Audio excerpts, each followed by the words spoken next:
Oke, selamat siang yang terhormat Bapak, Ibu Guru, orang tua, dan teman-teman yang saya kasihi. Oke, pada hari ini saya akan mempresentasikan kinerja saya. Nah, sebelum itu saya akan menjelaskan apa itu SDGs. SDGs itu adalah Sustainable Development Goals atau yang dalam bahasa Indonesia tujuan pembangunan berkelanjutan. Di sini SDGs itu adalah serangkaian 17 tujuan yang ditetapkan oleh PBB. Nah, di sini tujuan dari 17 itu adalah untuk mencapai pembangunan berkelanjutan di tingkat global.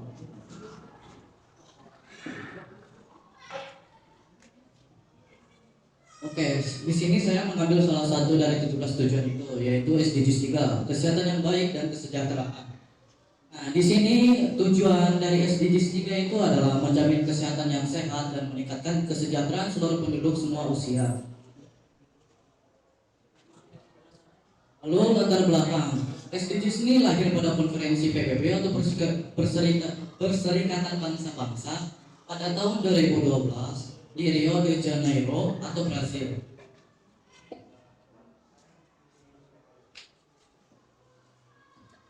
Nah, dari hasil survei saya, ternyata hal yang sering menimpa warga di sekitar responden saya itu ialah penyakit. Nah, itu di sebagian kondisi lingkungan sekitar mereka eh, sangat kotor, makanya hal-hal yang sering menimpa warga itu penyakit. Nah, jadi kesimpulan statistik tadi, eh, hal yang sering menimpa warga di sekitar mereka tuh disebabkan oleh penyakit sebesar 65% atau 13 orang. Hal itu disebabkan oleh lingkungan mereka yang kotor sebanyak 75% atau 15 orang. Lalu rata-rata yang mengisi survei saya itu umurnya 17,6. Cara menghitungnya itu semua umur responden dibagi dengan seluruh responden. Lalu jika udah ketemu hasilnya 352 ini dibagi 20 dan hasilnya 17,6. Lalu median ini cara menghitungnya kita mencari angka tengah umur responden kita. Nah, karena umur respondennya di sini double, jadi 15 tambah 16 ada 31. Lalu 31-nya ini dibagi 2, yang hasilnya 15,5. Lalu modus. Di sini modus adalah umur yang paling banyak. Nah, di sini umur yang paling banyak ada 15 sebanyak 8 orang. Lalu kita next ke norma dan keadilan. Norma adalah suatu aturan yang mengikat suatu kelompok di dalam masyarakat. Nah, norma itu ada 4. Nah, di sini pertama norma hukum. Saya mengambil Undang-Undang Nomor 36 Tahun 2009 yang isinya setiap orang berkewajiban ikut mewujudkan, mempertahankan dan meningkatkan derajat kesehatan masyarakat yang setinggi-tingginya. Lalu norma agama. Norma agama di sini mengajarkan nilai-nilai menjaga kebersihan, mengonsumsi makanan-makanan sehat, lalu merawat tubuh sebagai tanda penghormatan atas anugerah yang sudah diberikan. Lalu di sini norma kesusilaan. Norma kesusilaan ini contohnya menjaga kebersihan dan merawat tubuh dengan baik. Ini bisa mencakup larangan memakai alkohol, narkotika, dan menghindari perilaku seksual agar mencegah penularan penyakit menular seksual. Lalu norma kesopanan. Hal norma ini sering mencakup tentang kebijaksanaan. Contohnya, menutup mulut saat bersin, lalu mencuci tangan secara teratur, dan menghindari kontak fisik saat sedang sakit.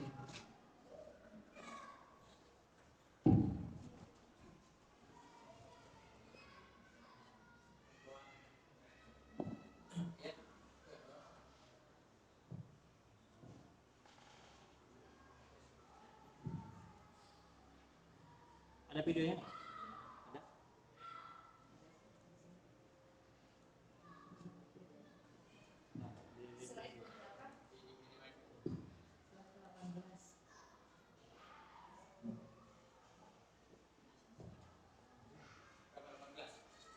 Nggak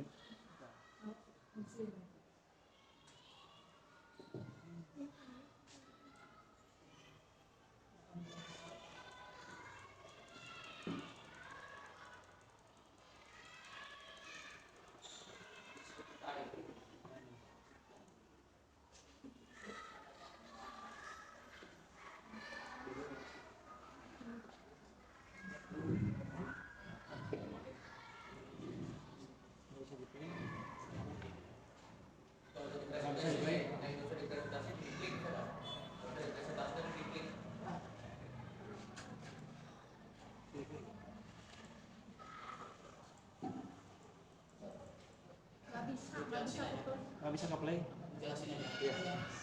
Oke, karena di sini ada permasalahan, jadi saya akan menceritakan wawancara saya. Di sini saya mewawancarai Ibu Linda, seorang ketua bidan di bidannya.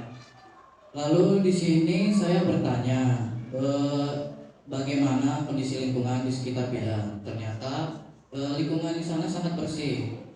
Di bidan tersebut sampah sangat diolah dengan baik. Ada anorganik, organik, dan sampah medis atau berbahaya. Lalu di situ rata-rata orang yang rata-rata penyakit pasien itu seperti demam, DBD, diare, muntah-muntah. Nah, ternyata hal itu disebabkan oleh kebersihan diri mereka dan lingkungan mereka yang sangat kotor. Jadi, oleh sebab itu, cara mengurangi hal itu yaitu pertama menjaga diri kita sendiri, lalu menjaga lingkungan sekitar, lalu interaksi antara makhluk hidup dengan lingkungan. Kesehatan sangat erat sekali dengan lingkungan. Oleh karena itu, kita sebagai manusia mempunyai tanggung jawab untuk menjaga lingkungan agar tumbuhan memberikan pangan bagi kita dan hewan memberi protein bagi kita. Now I will tell you how to make pencil case from CD cassette.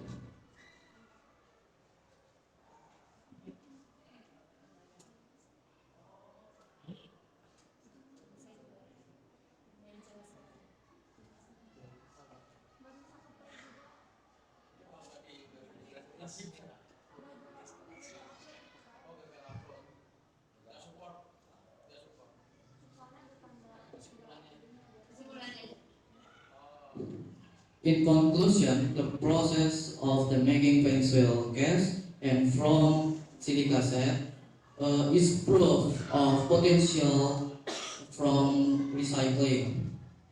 It shows how worn out item can be creatively reused. Nah, beginilah bentuk hasilnya. Nah, di sini saya tidak menggunakan botol karena saya ingin mencoba hal baru, yaitu contohnya menggunakan CD kaset. Nah, CD kaset ini bisa dipakai untuk menyimpan pensil kalian dan pulpen kalian.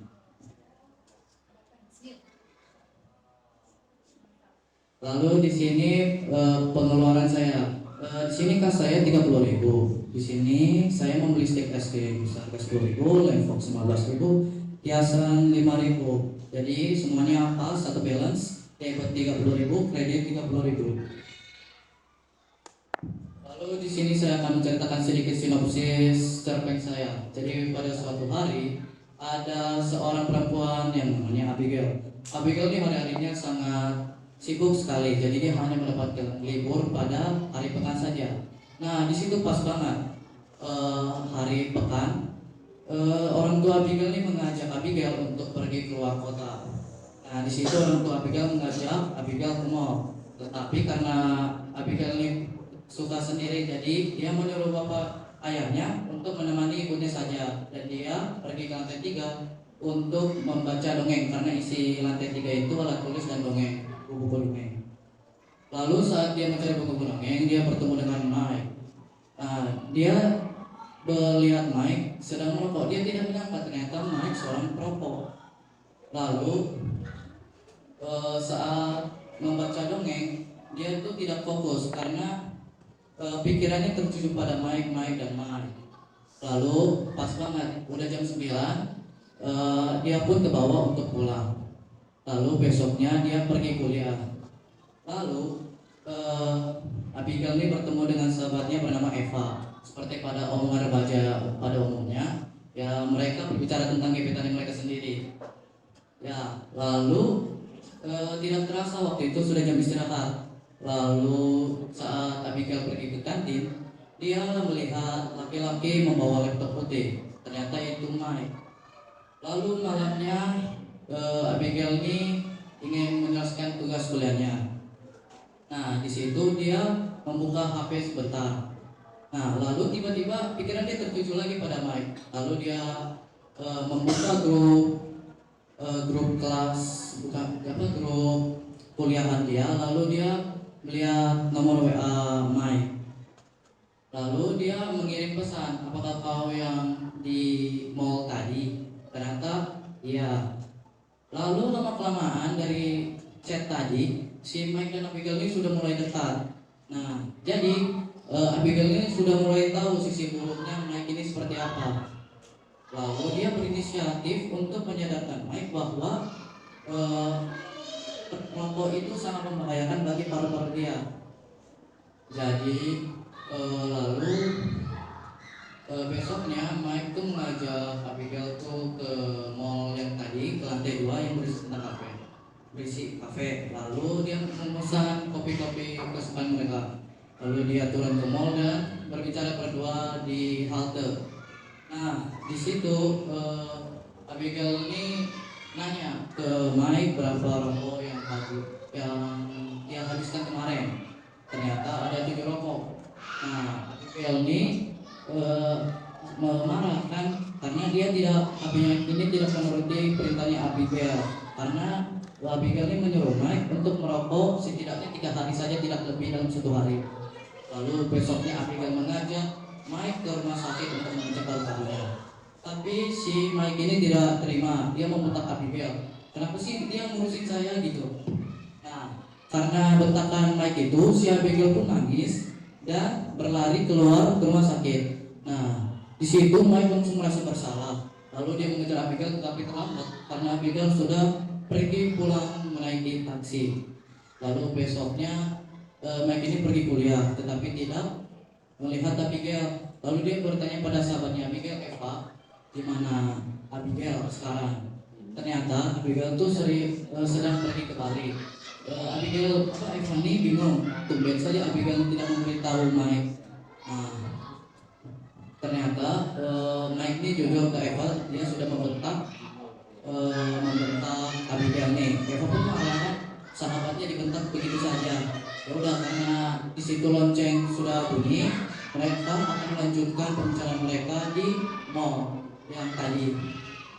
Nah, sesudah pulang sekolah mereka pun berangkat ke mall lalu melanjutkan pembicaraan mereka. Ternyata Eva pun menceritakan kenapa dia terlalu peduli banget sama Mike. Ternyata dia punya perasaan pada Mike, tapi Mike ini bingung perasaan apa maksudnya. Nah, Eva menceritakan ternyata Abigail ini cinta banget sama Mike. Nah, makanya dia sangat peduli dengan si Mike ini. Lalu dia meminta saran maaf kepada Eva. Nah, Eva menyuruhnya minta maaf saja lewat WA. Tapi WA-nya si Mike ini diblok oleh Abigail. Jadi malamnya Mike ini melihat story IG Abigail yang sedang berlibur di Bali. Jadi Mike ini membalas story IG Abigail dan menyuruh Abigail yang menceritakan sebenarnya. Tamat. Kesimpulannya apa?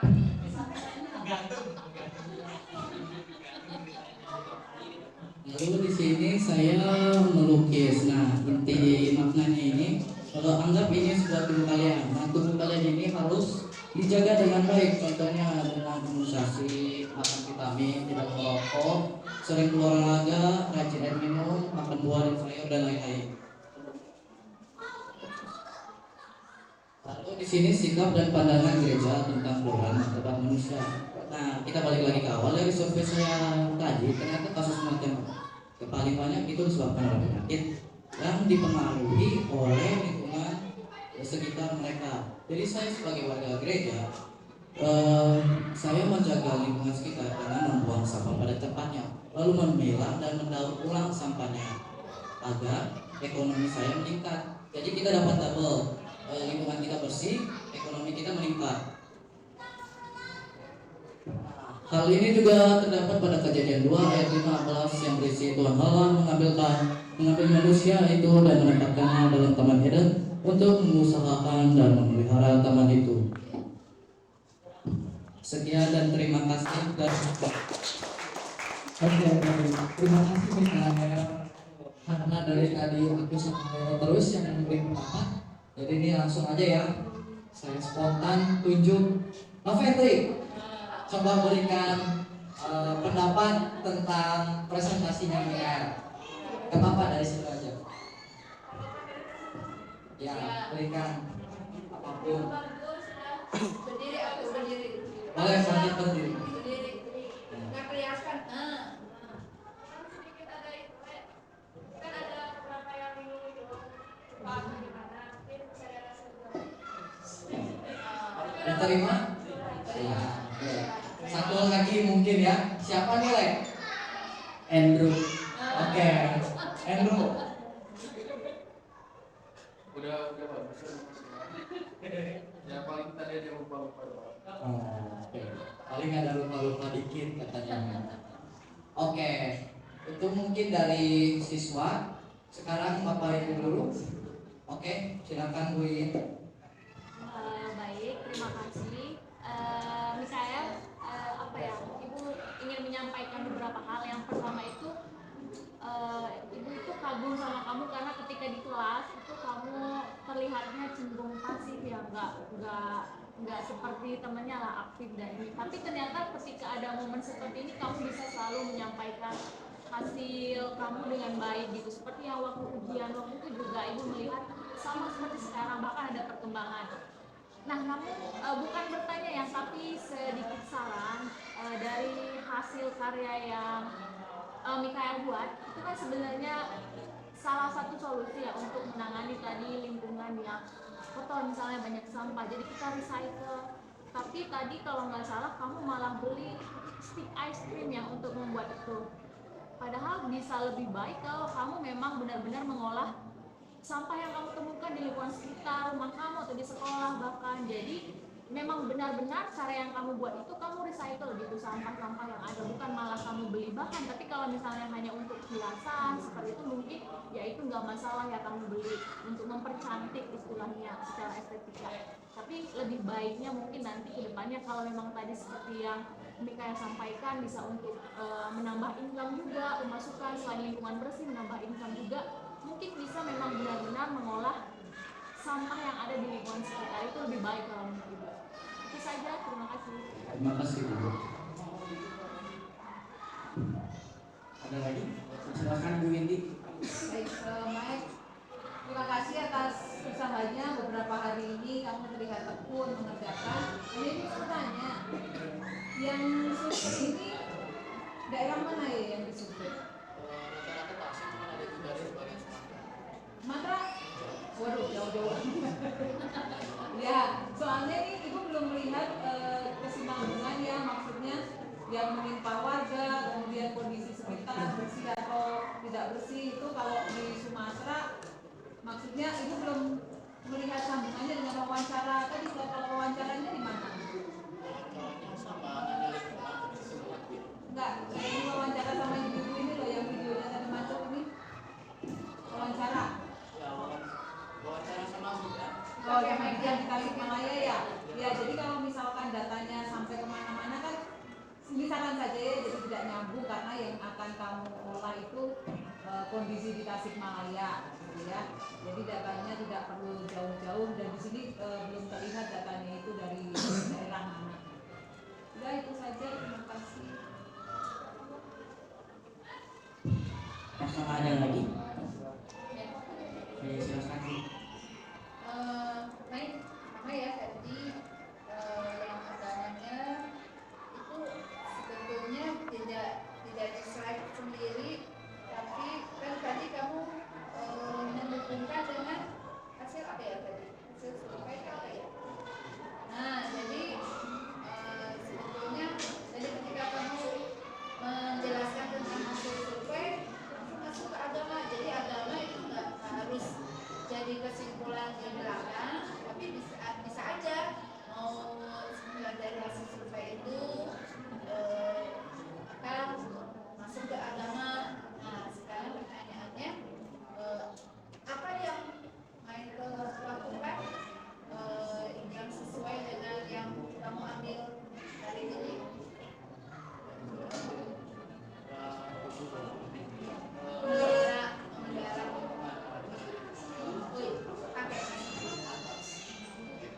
Di sini di kejadian 2 ayat 15 ini Tuhan tuh menyuruh kita untuk menjaga lingkungan. Nah, di sini. Nah, yang sudah saya buat contohnya ini yaitu dari sampah CD kaset yang sudah tidak berguna saya gunakan kembali menjadi kotak pensil. Terima kasih ya. Kalisme mungkin kalisme. Satu, sumber pada yang kamu pakai dalam kerjaan apa?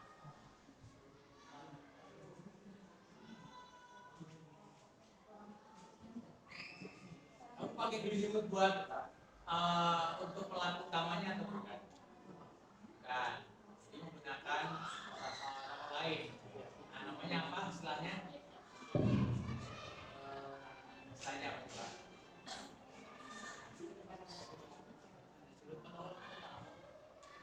Pertama, berarti kalau orang pertama berarti kamu masuk dalam ceritanya dong. Jadi orang pertama tidak. Orang ketiga, orang ketiga,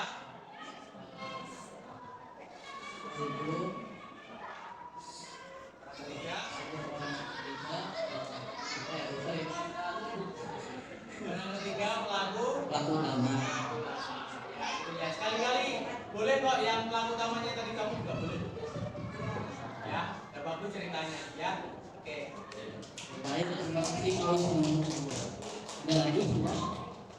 Kalau sudah, kita persilakan untuk orang tua Mikael maju ke depan.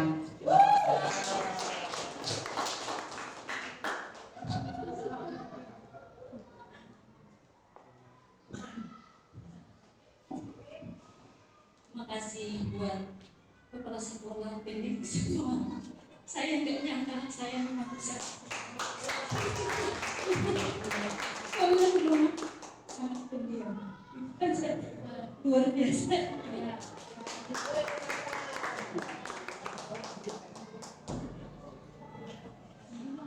Ya. Baik, mari kita berikan tepuk tangan lagi kepada